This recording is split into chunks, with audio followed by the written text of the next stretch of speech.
Entonces, desde el punto de vista de los equipos de Schneider Electric hacia la parte de certificación UL, va a haber UL o ANSI, ¿no? Dependiendo del tipo de aplicaciones.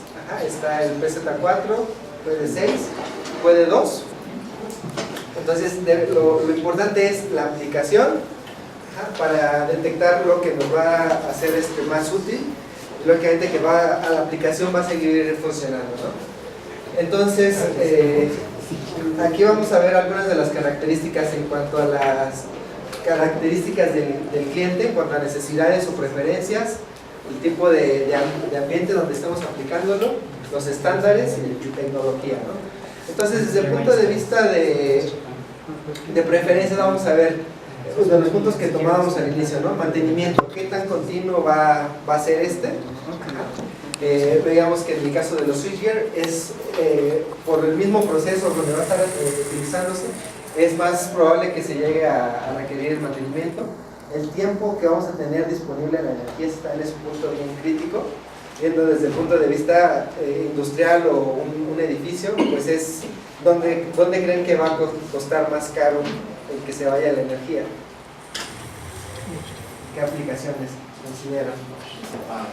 Procesos continuos. Un proceso continuo, ¿no? Porque una acelera, imagínense un horno, ¿no? Para apagarlo y volver, de acá que se enfría y lo podemos volver a encender, todo eso es el tiempo que implica, ¿no? U otras aplicaciones, normalmente lo asociamos hacia aplicaciones más demandantes, pero también hay aplicaciones, a lo mejor no electrointensivas, pero bien pudieran ser aplicaciones que son muy costosas en el punto de tener una pérdida de energía, ¿no? Tal es el caso de un banco, un centro de datos, una parte de telecomunicaciones donde es muy importante garantizar la continuidad. En cuanto a seguridad, a aplicaciones contra incendios, características, flexibilidad en cuanto a configuraciones, el costo también es muy importante, ¿no? No vamos a dar un BMW cuando a lo mejor con la aplicación con un no sé, un Versa o algún otro carro más normal podemos hacerlo de forma adecuada. La parte de la certificación, pero no solamente una certificación propia, sino por un tercero, alguien que es ajeno a la empresa, porque una empresa puede decir, pues mi producto es esto y hace todo y es el mejor, pero al ser certificado por una entidad ajena a esto, pues eso también le da cierta seguridad al usuario. La forma en que se va a comercializar o la durabilidad del equipo, ¿no? Entonces, cuanto a aplicaciones, el tipo de envolventes, si se basa dentro o fuera de una instalación, si va a estar en aplicaciones corrosivas o que se va a deteriorar o que en ambientes que puedan ser explosivos, el tipo de diseño, los procesos que hablábamos, el tipo de uso. En cuanto a la normatividad, la seguridad que vamos a tener, la certificación, diseños que sean constantes, que podemos modificar, la calidad del equipo. En cuanto a tecnología, bueno, ahí ya vamos hacia comunicaciones, a los tipos de protecciones que van a tener para la seguridad del equipo, protecciones contra falla de arco interno. Entonces, una mezcla de todas estas características es la que nos va a ayudar a dirigir hacia cuál es una solución óptima para que nuestra instalación funcione de acuerdo a lo que está pensado, ¿no?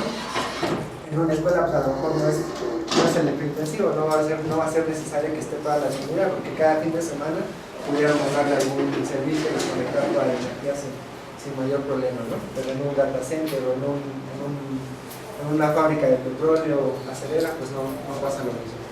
Perdón, ¿podrías volver a repetir las dos características del switchgear y el switchboard? ¿Cuáles son las diferencias nada más vitales?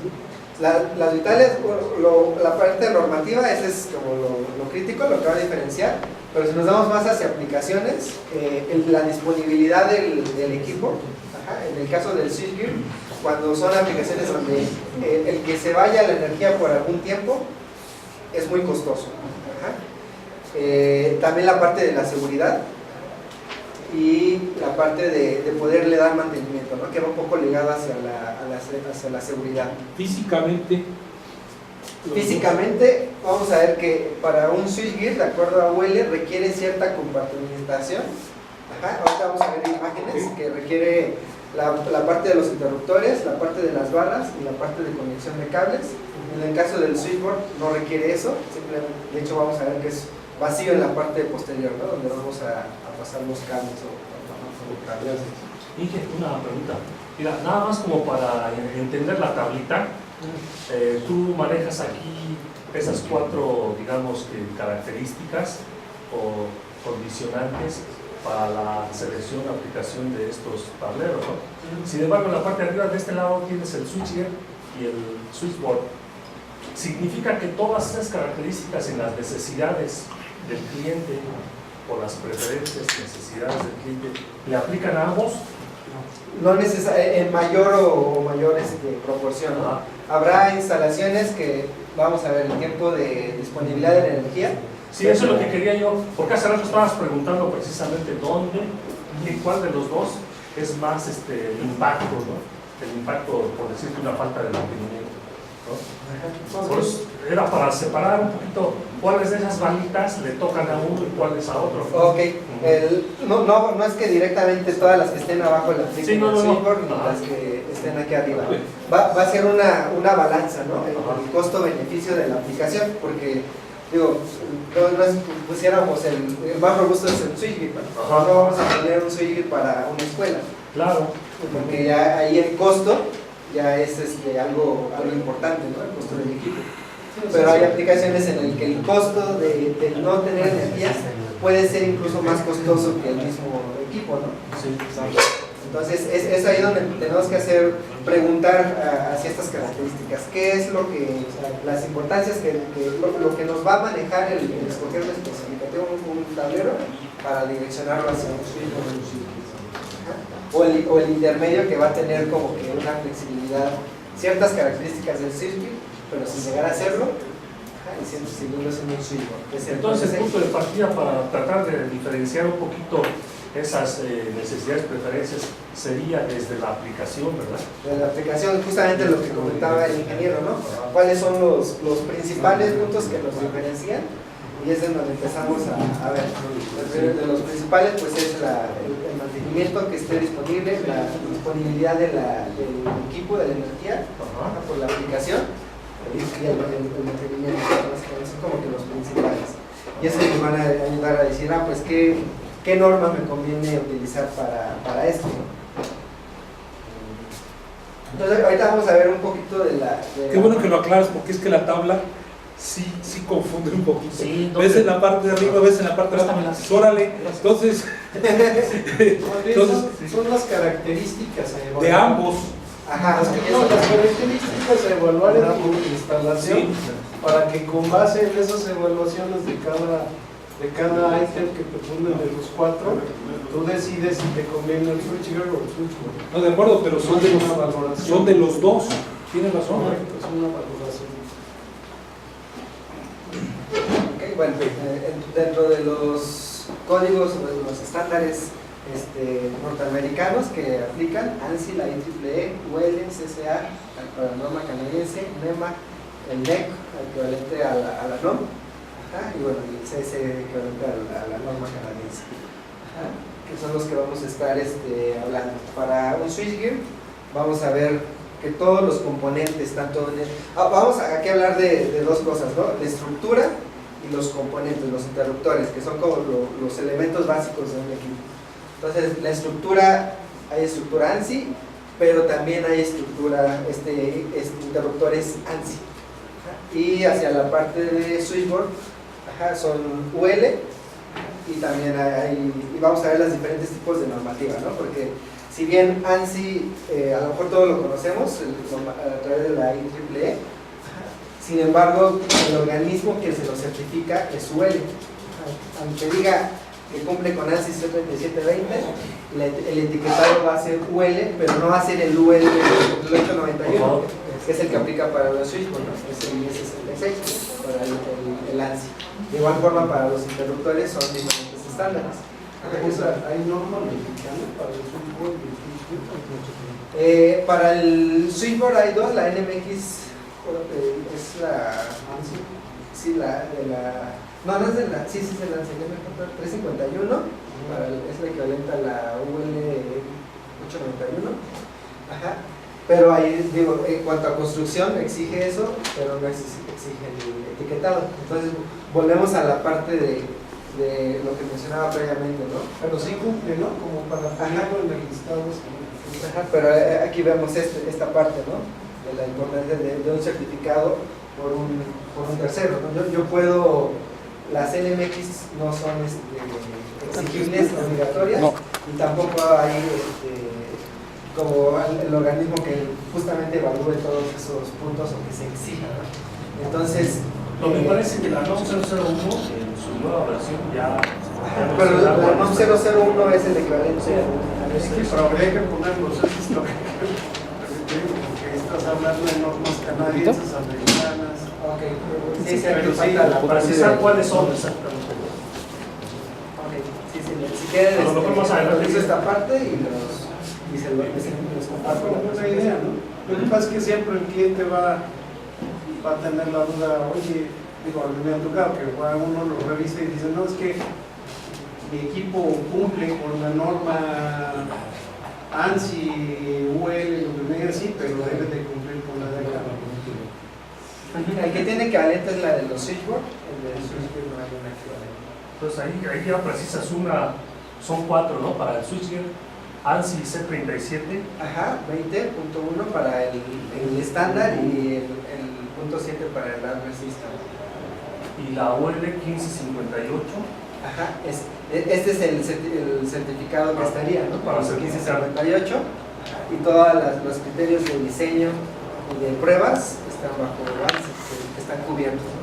Entonces el etiquetado va a ser UL 1558, pero ya va a cumplir con todas las características ANSI. Y una NEMA SG5, ¿verdad? Como la canadiense. Y la canadiense. Entonces aquí en el switchboard faltaría la NMX, por 351. Y desde el punto de vista de interruptores, vamos a ver que para el ANSI deben de coincidir los interruptores, no deben de ser ANSI ambos para que pueda salir con esta clasificación. Y de igual forma el certificado, el etiquetado va a ser UL 1066, que cubre todo lo que indica ANSI. Y para el punto de los switchboard es la UL 891, y para el envolvente, digamos, el lado izquierdo es envolvente, el lado derecho son interruptores, y los interruptores es la UL 489, tanto para los interruptores de potencia, de air circuit breakers, como para los de caja moldeada. Es la misma normativa. Entonces, bueno, vamos a ver si lo vemos desde el punto de vista de aplicaciones y nos vamos hacia costos. Dentro de un switchboard lo más económico sería el QL2, cumpliendo con las normativas que les estoy comentando. Este va a estar especificado para aplicaciones comerciales, edificios, escuelas, centros comerciales, ese tipo de aplicaciones que no son tan críticas, o en una industria ligera, ¿no? Que no sea tan demandante o tan costoso el dejar de tener energía. Entonces ese sería como que la base. Después el más elevado, si nos vamos a una solución de mayor desempeño, estaría el PZ4, que tiene mayores niveles de las pruebas. Vamos a ver las características que tiene tanto de ANSI como de UL nada más. Mayor soporte de la estructura, mayores temperaturas que llega a soportar, los interruptores diseñados bajo ANSI C37, certificados UL 1066, y estos son para aplicaciones ya más críticas. Veíamos procesos continuos como oil and gas, una minera, una acerera, ese tipo de industrias que ya son industrias pesadas, consideramos. También en ciertos data centers se puede llegar a utilizar este tipo de aplicación, ¿no? Veíamos que en los data centers tal vez no sea una aplicación de intensiva, pero sí es una aplicación en donde cuesta muy caro el no tener energía. Entonces, dentro de estos dos son como que los extremos. o tenemos algo intermedio que toma como que ciertas ventajas y beneficios de cada una de las aplicaciones. Desde el punto de vista de estructura, se llama QD6. Es un equipo que en estructura es similar a la del PZ4, pero podemos utilizar la mezcla de componentes, ¿no? Tanto de interruptores de caja de potencia, como interruptores de caja moldeada, ambos en un mismo equipo. Entonces esto nos va a dar como la ventaja de el poderle dar mantenimiento, porque son interruptores que podemos desconectar cuando está el equipo energizado, porque es una especie de cuna, los que conocen los de potencia, que se extrae todo el interruptor. Exactamente, los de caja moldeada también tienen ese tipo de cuna, entonces podemos extraerlo y dar ese mantenimiento, tener las áreas definidas, las que exija ANSI, sin estar certificado ANSI. Entonces es como una mezcla de los dos mundos. Entonces, ¿Qué significa que ese en medio no está certificado? Está certificado, es UL891, porque veíamos que para que esté certificado ANSI o la UL10, ¿qué era? 58, 1558, perdón. 1558. Necesitamos que los interruptores cumplan con UL1066, pero al utilizar interruptores de caja moldeada, esos no se exige, no entran dentro de la UL1066, entonces ya no puedes clasificarlo como un equipo ANSI, aunque su estructura y todo sea parecido al ANSI, pero los componentes, los interruptores están bajo la UL. Pero nada más los interruptores. Los interruptores. Esos sí están certificados. Entonces un equipo no lo puedes certificar bajo una normativa si una parte cumple una cosa y otra. Entonces tienen que cumplir todo parejo, entonces cumple UL891. Y el de arriba sí cumple todo. Ese ya sería el 1558, que ya es todo el equipo. Todos los interruptores, pero simplemente son solamente interruptores de potencia.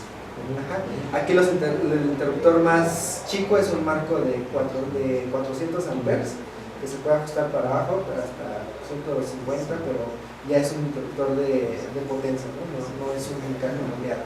Entonces el diferencial de costos entre esa corriente hacia uno de caja moldeada, pues sí es muy grande. Y en niveles de tensión, el de arriba, por ejemplo, lo estamos utilizando o aplicando en 4160 para arriba. No, todos estos son baja tensión. Todos son baja tensión.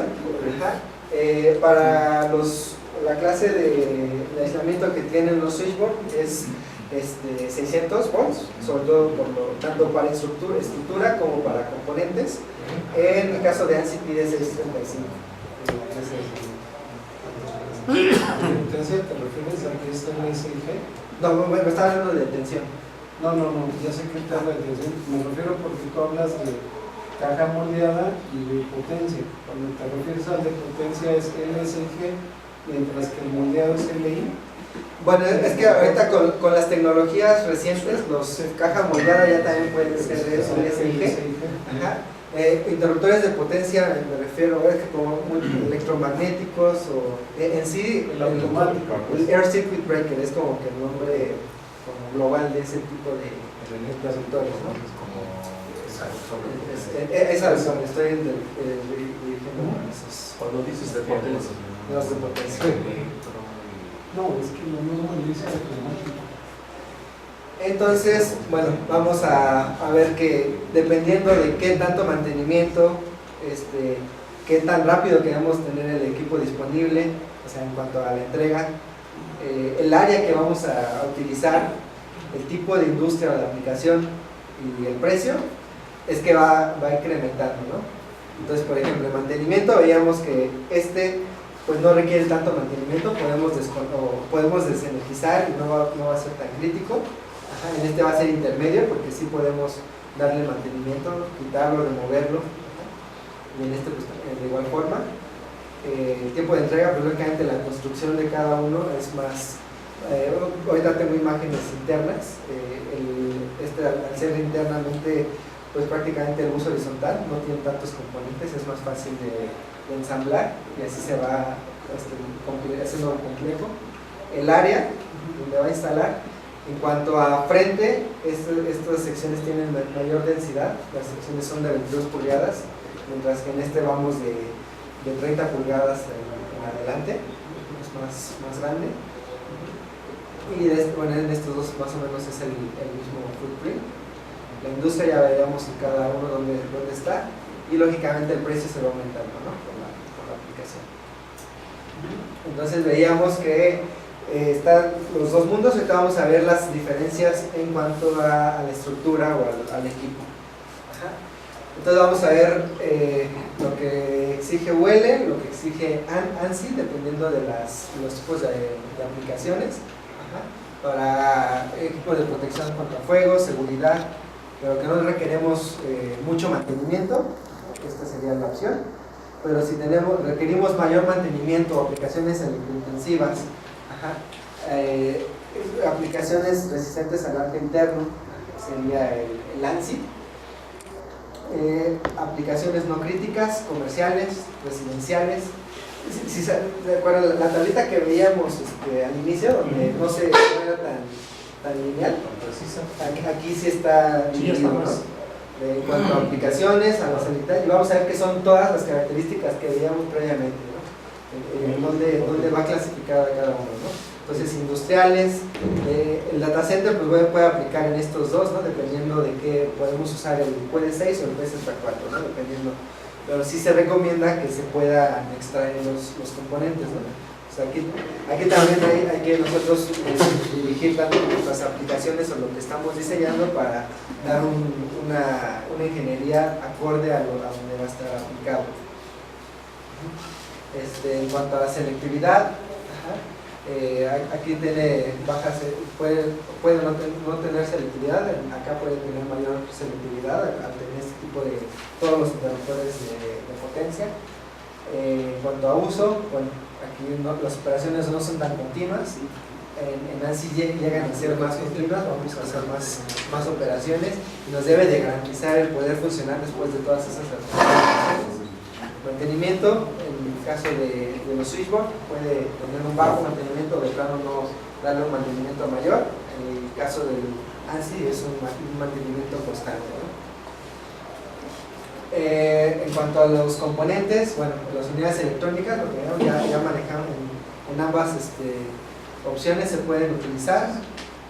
Para el caso de interruptores de baja corriente, vemos que ya no es tan factible para ANSI, ¿no? Que veíamos que el interruptor más bajo es de 400 amperes. Mientras que en UL podemos tener interruptores hasta de 15 amperes en estas tecnologías. Las normativas que veíamos, los criterios de diseño. En UL pues puede ser por temperatura o por densidad en barras, incluso puede ser una mezcla, no está definido. En ANSI es elevación de temperatura directamente.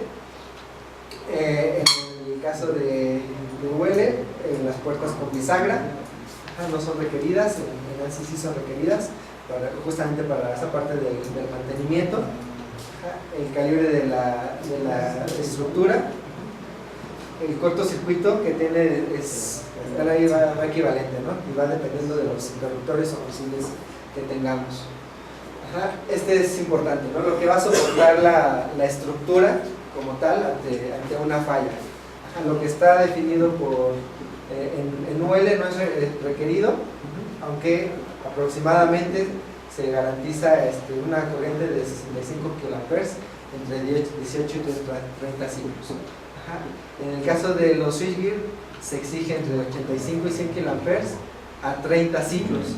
Aquí es ambiguo, como no es requerido, va a depender del fabricante que pueda dar ciertas características. Aquí al ser requerido debe de soportar estos 30 ciclos, ¿no? Entonces ya vamos hablando que ante esa falla del cortocircuito va a soportar el equipo.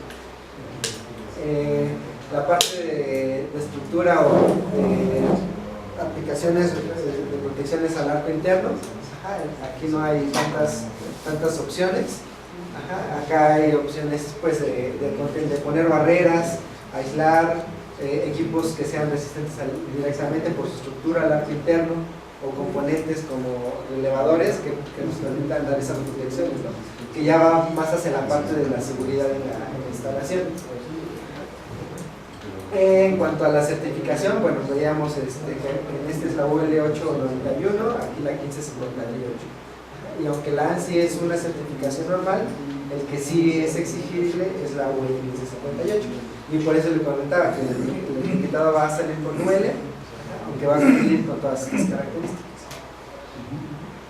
Y viéndonos desde el punto de vista de los componentes o los interruptores, vamos a ver que en cuanto a los tipos de interruptores, tanto el diseño y a la filosofía de operación, pues aquí no se requiere tantos componentes para el fraccionamiento, como al ser poco mantenimiento, pues no va a haber tanta interacción con los componentes, caja moldeada se llega a utilizar, y está programado para tener, si bien son robustos, para tener una gran cantidad de operaciones al ser UL, sin embargo en ANSI pues todavía requiere mayor severidad en cuanto a las pruebas que se hacen, ¿no? Sobrepasa la cantidad de falla que va a resistir el equipo y las cantidades de operaciones que pueden realizar. Todo esto para mantener pues un tiempo de vida largo, un gran rendimiento y disponibilidad de nuestras instalaciones. Y bueno, aquí puede ser los costos de mantenimiento grandes, pero van relacionados con la aplicación, ¿no? Porque pues al ser ese tan demandante o tan crítico esas cargas, pues es preferible invertir en la aplicación, en mantenimiento, que no tener la disponibilidad. En cuanto a los ratings que mencionábamos en cuanto a voltaje, va ligado tanto estructura como los componentes. El UL es hasta 600 y el ANSI es hasta 635. En cuanto a las pruebas son parecidas, lo que va a sobrepasar es la disponibilidad del equipo, la temperatura, la sobrecarga y las pruebas de cortocircuito. Y bueno, justamente la certificación, que es parecido a lo de las estructuras, pero con las normas aplicables hacia los interruptores. En el caso de ANSI, puros interruptores de potencia, y en el caso de UL, la mezcla de ambos. En cuanto a la sobrecarga, estos son los rangos que exigen para los diferentes marcos de interruptores. Aquí veíamos que en el caso de ANSI son interruptores el marco más pequeño es mayor, y el número de operaciones que debe de soportar en cierto voltaje, ¿no? De acuerdo a cada marco. Y desde el punto de vista de temperatura, si recordaban, les decía que la sobrecarga y la temperatura son los puntos que varían más para los interruptores. Los interruptores para UL normalmente son clasificados a un 80% de su capacidad. Si operan al 100%, pueden estar internamente, soportar hasta 40 grados. Y el 80% para tener espacios más reducidos. Y en el caso de ANSI siempre están clasificados al 100%, ¿no? O pueden estar al 100% todo el tiempo, mientras que los caja moldeada a un 80%, porque si no, pueden estar al 100% pero por un cierto tiempo por la parte de la temperatura para soportar. En cuanto a las operaciones, que también va ligado al comentario que hacía el ingeniero al inicio, ¿no? De cuánto va a funcionar cada normativa. Aquí no tengo la parte de IEC, pero vamos a ver cómo son más demandantes, ¿no? En el caso de UL, exige cierta cantidad de operaciones a la corriente nominal, y cierta cantidad de operaciones sin corriente. En el caso de ANSI, adicional a exigir esto y con mayores cantidad de ciclos, también exige otra cantidad de operaciones, pero entre mantenimientos, para garantizar que va a seguir funcionando, ¿no? Y para las diferentes corrientes. Entonces van a ser los principales puntos. Y en cuanto al cortocircuito, bueno, de acuerdo al factor de potencia que se tenga, es de 0.45 a 0.50 hasta 10 kA, y de punto 15 a punto 20 hasta arriba de 20 kiloamperes. En el caso de ANSI, punto 15 para los que no tienen es fusible y punto 20 para los que tienen fusible. Son los criterios que se exigen para las pruebas, ¿no? En cuanto a los voltajes, veíamos los voltajes que aplican, 600 y 635 para cada uno, y la cantidad de operaciones que pueden tener en cuanto a una falla de cortocircuito. Y ahora, eso vimos que son diferencias en cuanto a estructura, diferencias en cuanto a componentes, y ahora en cuanto a características. En cuanto al QD6 y QZ4 les decía que es muy su estructura y son similares. Lo que va a variar principalmente son los componentes que vamos a estar utilizando. Al ser clasificado UL891, aunque sea la misma estructura, veíamos que los interruptores no pueden soportar 635, entonces lo tenemos que clasificar a 600 volts.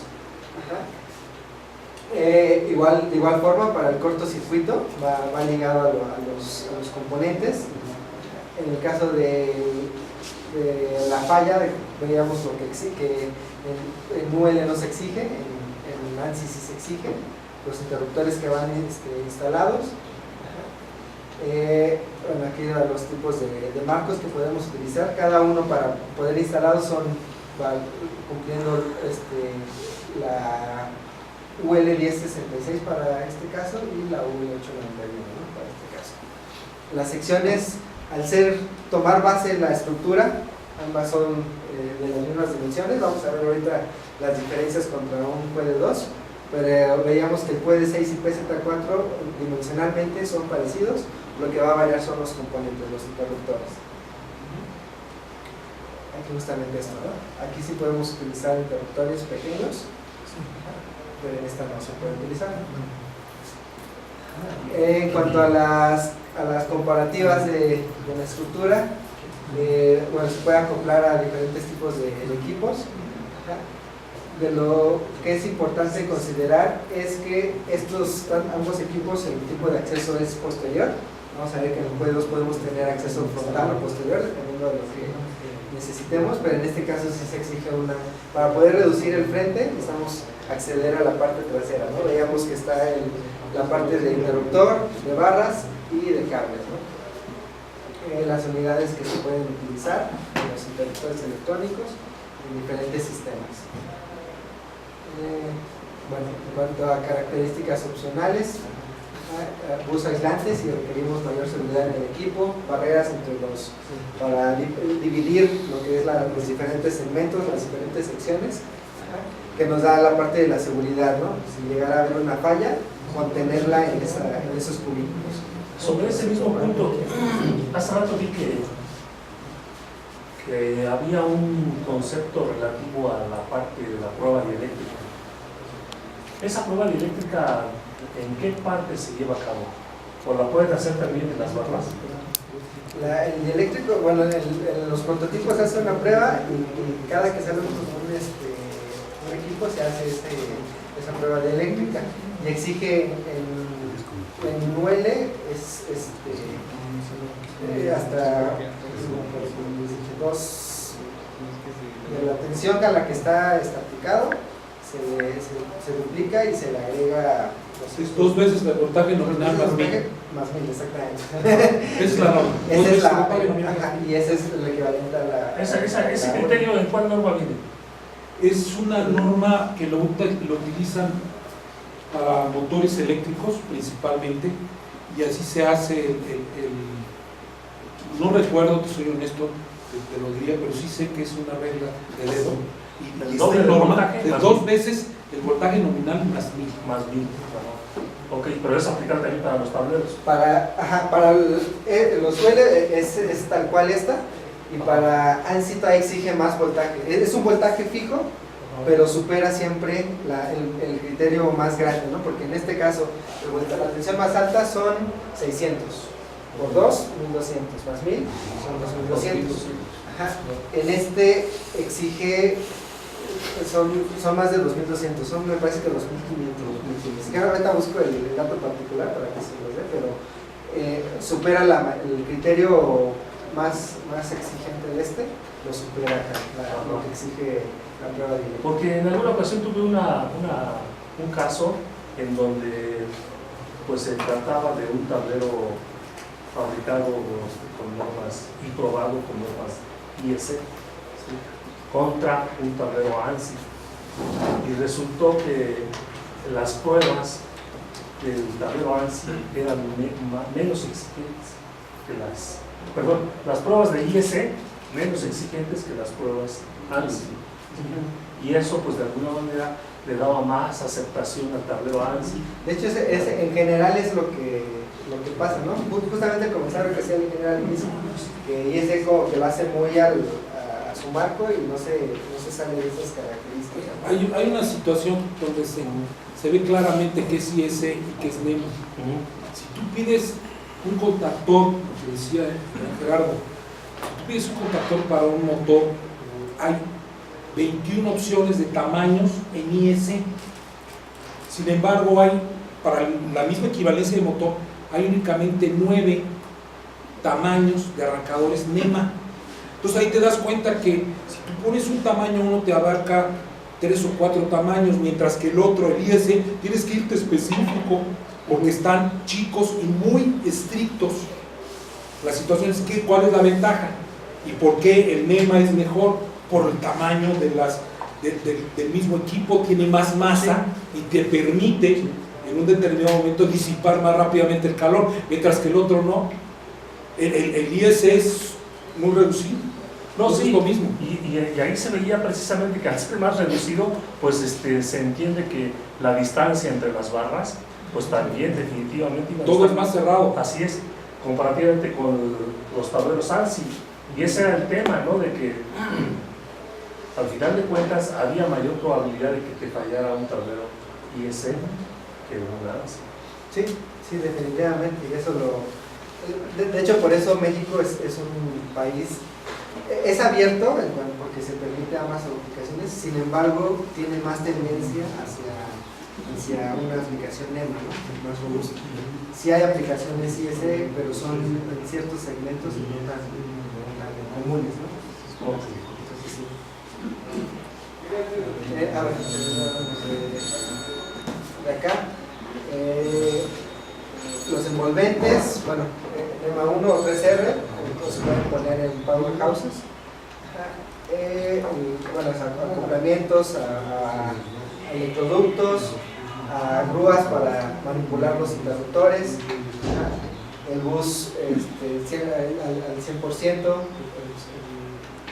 y la posición de los interruptores, ¿no?, donde se va a utilizar, y también el trobus, porque eso nos permite tener aplicaciones de enlace en secciones más reducidas, ¿no? Entonces el interruptor puede estar arriba, en medio, o abajo, los buses de igual forma. Comparándolos ahora, el QD2 contra el QD6, que es en cuanto a estructura equivalente al PZ4, vamos a ver aquí las imágenes que les mostraba, ¿no? En cuanto al acceso, en el QD2 puede ser frontal o trasero, es opcional, pueden ser las dos, mientras que en el QD6 ambas siempre tienen que hacer trasero, ¿no? Lo llamo por la parte de cómo está constituida, ¿no? Los componentes. ¿Cómo van a estar instalados los interruptores? También es crítico, ¿no? Lo llamamos montaje en grupo, cuando es el bus island, donde podemos tener todos una mayor densidad de interruptores en una sección, o montaje individual, cuando los interruptores están solos, ¿no? Que no tienen un bus común donde se están conectando, ¿no? El bus común es el horizontal, el que corre a lo largo del tablero, pero donde ya está conectando físicamente, se puede tener ambas opciones, ¿no? Dependiendo del tipo de interruptor. Mientras que acá siempre son montaje individual. Fijan, cada interruptor tiene su cubículo dedicado. Aquí, en este caso, el cubículo está dedicado, pero aquí todos están en un mismo arreglo. Ese es en cuanto a la montaje de los componentes. Ahora veríamos la compartimentación, que preguntaban al inicio, ¿no? ¿Cuáles son las diferencias? Entonces aquí podemos ver internamente cómo se ve un switchboard. el caso del QD 2, donde está el bus horizontal y toda la parte trasera está abierta. Mientras que en el caso del QD 6 o el PZ4, el QD tiene su cubículo o su área delimitada para el interruptor, su área delimitada para el bus y su área delimitada para el cable. Si la vemos desde la parte posterior, esta sería el cable, ¿no? Para que retiremos las cubiertas o puertas dependiendo de lo que necesitemos en la parte posterior y tengamos acceso. Y con esto está aislado, si se fijan hay barreras para que no tengamos acceso a la parte al bus. Entonces de esa forma dar cierta resguardo hacia la operación. Este es el que trae una sección en la parte de arriba para expulsar los... En hay las dos opciones, ¿no? En el PZ4 se tiene la opción estándar, que cumple con la ANSI C3720.1, y la opción resistente al arco interno, que es la C3720.7. Son normativas diferentes, pero sí el PZ4 es el que lo puede hacer, ¿no? Pero sí cambia estructuralmente, es más robusto y tiene el ducto de despojo. Inclusive le tienen que dejar un espacio en la parte de abajo también para que se vean ahí los flujos, ¿no? De hecho tiene unas barreras para un piso para que justamente limitar que cuando haya esa falla se aísle y que no pase los residuos o los gases hacia otro lado, solamente hacia arriba, y en condiciones normales, como comenta, para que... Pues sí, para entregar. Y bueno, para que ubiquen, si alguna vez ven dentro de las otras marcas, los equivalentes, los otros QD2, QD6 y el PZ4 para ANSI, el motor, los Powerline, el Magnum para el ANSI, el General Electric, Power Brake, el AB3, en ANSI es el AK-D10, el ARC-Ball, y en Siemens el RC3 para el WL, el WL y el ARWL para ANSI. ABB no tiene la parte de certificado WL, de hecho es por lo que compró General Electric, y para los ANSI es el MAX. Así como para cómo identificar los diferentes componentes, ¿no? No sé si tengan alguna duda adicional, algún comentario. Yo quería pedirle favor a ver si puedes poner la lámina donde están las normas, en la segunda lámina. Es el equivalente de las normas internacionales, ¿no? Sí, comentaba que haría falta agregar la parte de las nacionales, ¿no? Que les comentaba que es la NMX J351. Que es la equivalente a la UL8. Ya está vigente esa, ¿no? Sí. Es J, ¿verdad? NMX J351 y el año que le corresponde. Las opciones que presentaste ahí de bus, hay un horizontal y un vertical. Obviamente tienen sus ventajas, ¿no? Y sus desventajas.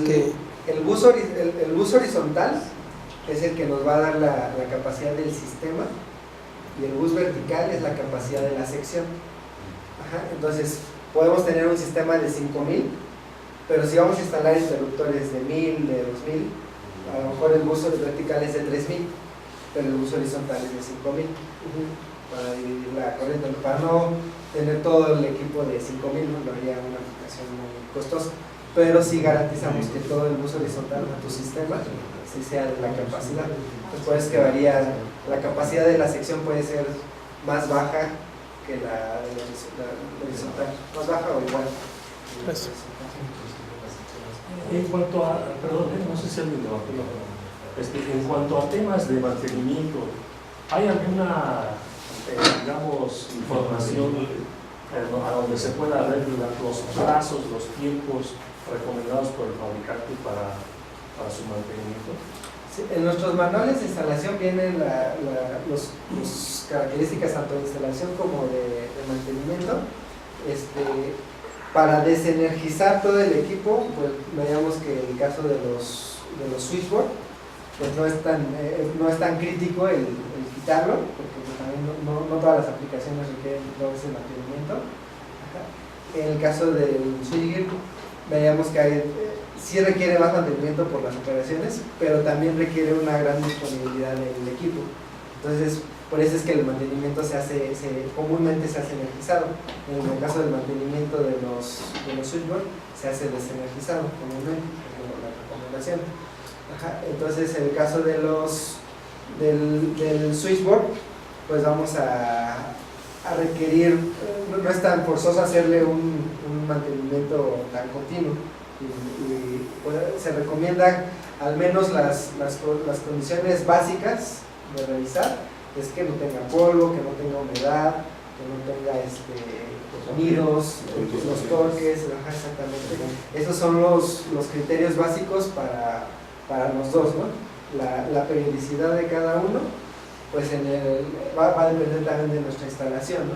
En el caso de los switchgear, pues se recomienda que al menos una vez al año. En el caso de los switchboard, pues como no tenemos ese problema de desenergizar por la aplicación, pues puede ser una vez al año o más continuo, ¿no? Pero al menos se recomienda que así esa inspección visual se haga una vez al año, ¿no? Ahora, en ese manual de operación y mantenimiento viene muy puntual un procedimiento para llevar a cabo las actividades, o nada más así de forma general. Sí, más que nada porque cada componente requiere algo diferente, ¿no? Por ejemplo, los de potencia, ahí sí podemos tener acceso a ver cómo están los contactos y cómo están degradando. En un caja moldeada no podemos tener ese acceso porque está cerrado. En el otro quitamos cámara de arqueo y vemos cómo está. Si ya está muy desgastado, lo cambiamos. En el caso de caja moldeada, pues se quita.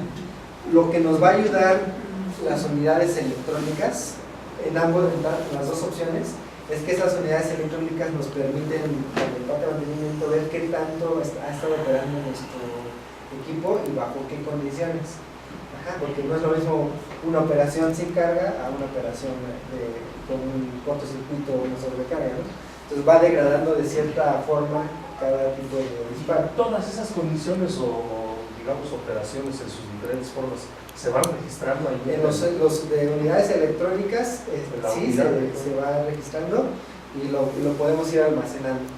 E incluso si nos damos, en mi área manejamos algo que se llama EcoStruxure, que es la base de cómo poder dar esas soluciones tanto de ahorro como de servicio, ¿no? Entonces se puede llegar al punto de dar predicción de cuándo va a fallar algún componente basado en este tipo de algoritmos, ¿no? de cuántas veces ha fallado, contra qué características, y incluso hay un servicio que se ofrece en donde a lo mejor el área de mantenimiento no está consciente de que su equipo ya se está desgastando y alguien de nosotros lo está monitoreando porque nos envían bloques de datos.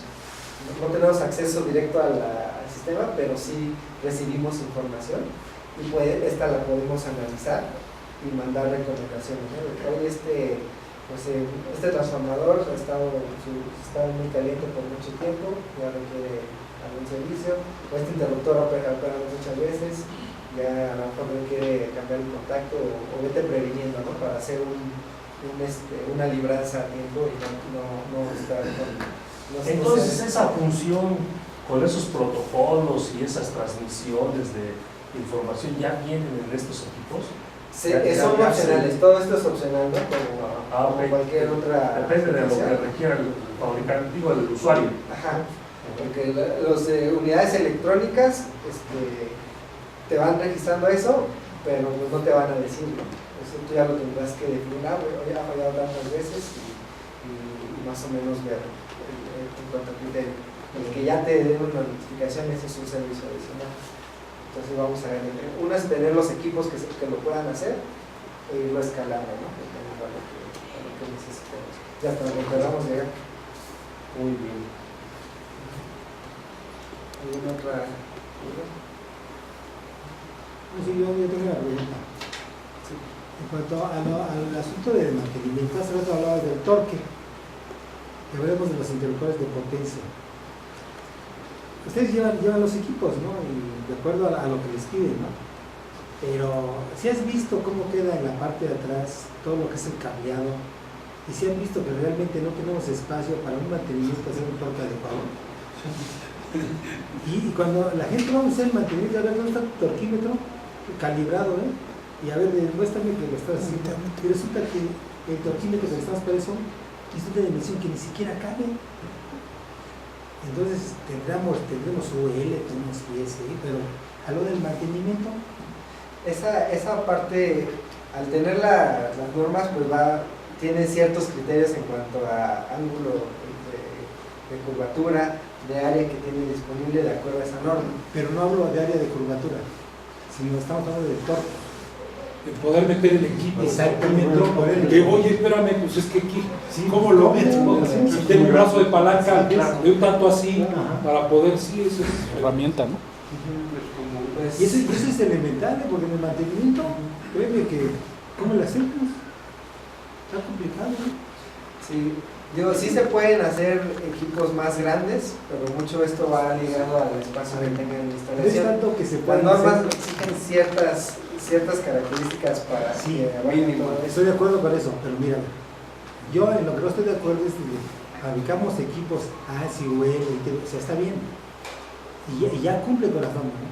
¿Quién se queda con el problema? ¿Quién se queda con el problema? mantenimiento, si lo hemos visto, entonces termina la instalación y tenemos instalación, y tienen puntitas de 15 minutos, vengan al día, con su permiso, ya me voy. O ya cargo, quedó por el espacio. El primer mantenimiento, hay mucho mantenimiento, y sí te puedo decir que hay muchas situaciones. Lo que queremos es de alguna forma encasillar, pero no se deja. Entonces siempre son bajo las condiciones ambientales, es lo que se va a recomendar de mantenimiento. Pero no dicen, cada año te tienes que hacer esto y esto y esto. No. Y eso es cierto, el mantenimiento lo dejan a un ladito. Y dicen, todo depende de la experiencia y las condiciones donde esté el equipo.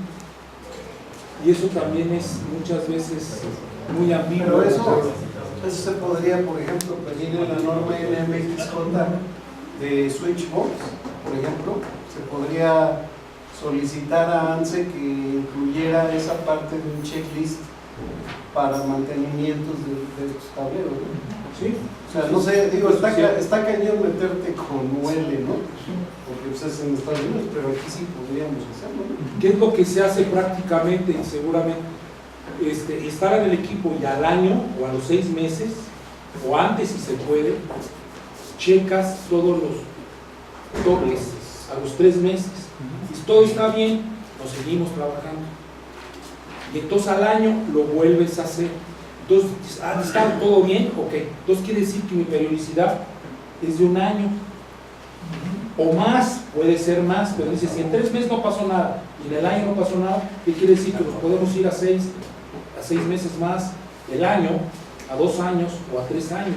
La vas incrementando de acuerdo al estado en lo que vas encontrando. Pero ser predictivo o ser preventivo es como esté, dale. Y muchas veces es muy caro, no te dejan por el tiempo. Te tienes que ir al predictivo midiendo. ¿Y cómo mides un torque si no es metiendo la llave y dándole si tiene el torque? Y tiene el torque. Si por ahí hay muchos sensores, pero de todos modos tiene el torque, entonces, ok, entonces quiere decir que un año lo aguantó, quiere decir que un año más puedo trabajar confiado. Y si encuentras algo mal, dices, no, me voy a 9 meses, a 8 meses, 7 meses. Pero tienes razón, no entra la llave, no entra el brazo de palanca, el brazo no entra, o tienes que meter un brazo. O sea, lo que pasa, Manuel, que aquí volvemos al tema del proyecto otra vez, la ingeniería del proyecto. La mayoría de las instalaciones no tienen el proyecto. Y significa también que el diseñador en todo caso debe de contemplar las distancias para la apertura de las puertas de los equipos y más allá todavía debe conocer qué tanto desarrollan esas herramientas de trabajo para poder llevar a cabo el requerimiento y de esa forma, dar las dimensiones finales del cuarto donde se va a realizar el aquí hay interferencias del mismo gabinete. sí, Por eso, pero yo creo, sí, estás Sí, ya vino chico el gabinete, ya. No empiezas y ya. Una duda. Podemos cambiar de Snyder a Siemens. Va a ser más porque cumplimos las normas. Aquí es eso, ¿no? Ese es el detalle. Cuando lo armaste, pero no cuando ya lo estiras. Aquí, como comenta el ingeniero, lo importante es ir a esa parte normativa para exigir o cambiar de acuerdo a las necesidades que se tienen, ¿no? Para que todo, porque todo está basado en eso, y a lo mejor podemos influenciar hacia la NOM tal vez para la instalación, ¿no? Porque no solo es de los switchboards, puede ser que sea para los panel boards y para los equipos. Es lo que iba a comentar. Yo creo que en parte, y gran parte, tiene que ver el instalador, porque supongo que ustedes dan guías para instalarlos. Y si el instalador es una mano de obra no calificada, va a ser unas porquerías que vamos a caer en lo que dice el compañero. Ya no tenemos ni acceso por dónde llegarle. Pero no tanto es el instalador. Miren, a ver, hay equipos que están perfectamente bien instalados y acceso libre a barras. El problema es que cuando queremos hacer un torque, no hay el espacio entre barras. No hay espacio. En el interior. Exacto, no hay interior. Entonces no fue diseñado de origen de fábrica para las dimensiones del torquímetro. Entonces, ¿qué es lo que hace la gente? Pone el torquímetro, lo enciende y le da pip para sacar la foto y se le da mi otro. Y de eso, pues hay que estar en O tienes que tener herramientas sumamente especiales, por ejemplo, pistolas con torques ya calibrados. Entonces agarras y la metes. Pero un torquímetro de palanca donde tienes que aplicarlo a varios puntos con distintos valores, si no tienes que estar calibrando tu pistola de torque a los diversos puntos. Sí, eso. Pero entonces aquí el fabricante de este tipo de tablas, en el caso de ustedes, ¿recomiendan algún tipo de herramienta para poder llevar a cabo la revisión de esos aprietes? No. Ellos ven, ¿qué pasó? No, por eso, pero es que o sea, el tecnólogo, el diseñador del tablero, el que define las distancias, la separación de barras. Vamos a la parte normativa, ¿no? La norma exige ciertas distancias eléctricas, ciertos ángulos, y eso es lo que se compone en el diseño. Bueno, si en la parte normativa cambiamos, no está normado, entonces ese es el problema. No, está normado, más no está en la norma, no viene. ¿Qué va a pasar? ¿Qué va a pasar ahora que la norma ya te exige que tienes que torquear? Oye, Debemos de tener la facilidad de hacerlo. deben poner los milímetros. Sí, claro. El proyectista debe de...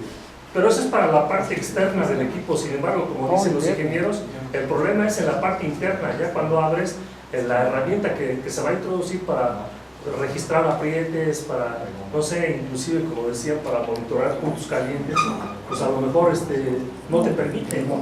Por el tamaño, por los espacios tan limitados que hay en el interior del tablero. Por eso decía yo, si los tecnólogos de Snyder no toman en cuenta eso, pues sí está canijo. No, oye, Bueno, pero ¿por qué no pensamos en un proyecto un poco más grande? Por ejemplo, hacer un manual de mantenimiento para el tipo de equipos de ellos, que sea digamos, Es que depende un proyecto mucho del instalador. No, por eso, no sí te entiendo. Porque, pero los espacios, o sea, los tableros, si un buen instalador, si trae espacio suficiente para meter el cable, más que lo agarran y meten una coca y le dan toda la vuelta y llegan al conector. Entonces eso nos roba el espacio. Pero si realmente llegaran con el cable adecuado y a su distancia, la verdad es que sí nos queda un espacio. Por eso, ese tipo a lo mejor no así como de 2 metros, pero sí entra. Pero no lo mismo, no es el espacio en la instalación. No, en el interior, no, en Es el interior entre barra A, entre barra B. Llega ahí con mis cables. Dejar todo el espacio que quieran. El problema es ahí, ¿cómo hago yo el torque? Porque no hay espacio para meter la herramienta. Pero es del equipo, no es la instalación. Yo creo que, a lo mejor no en todos, ¿no? Lo que sí, Yo he visto, habrá que desconozco cómo es el torquímetro que están utilizando, pero los que mide como están 60 centímetros. en la planta, mango. sí son 60 centímetros, pero Sí. de la herramienta al dado no es tan largo. No, la Y herramienta la distancia entre fases es suficiente para que entrara el... Como diríamos, sí, tú ya que veamos uno, yo me realmente vamos a hacerlo. Tienes que meter, No, es que ya- tienes que meter extensiones, te tienes que salir del tablero, no sé si ese tornillo ya adentro, lo quieres meter, el torquímetro no entra porque está todo interferido. Entonces, ¿qué es lo que tienes que hacer? Lo único es la otra situación, eso es lo que manejamos nosotros. Tienes que poner extensiones y órale, y ahí checamos. Extensiones para salirnos del tablero. Pero tienes que compensar las torsiones, los errores de torsión que tienes en la longitud.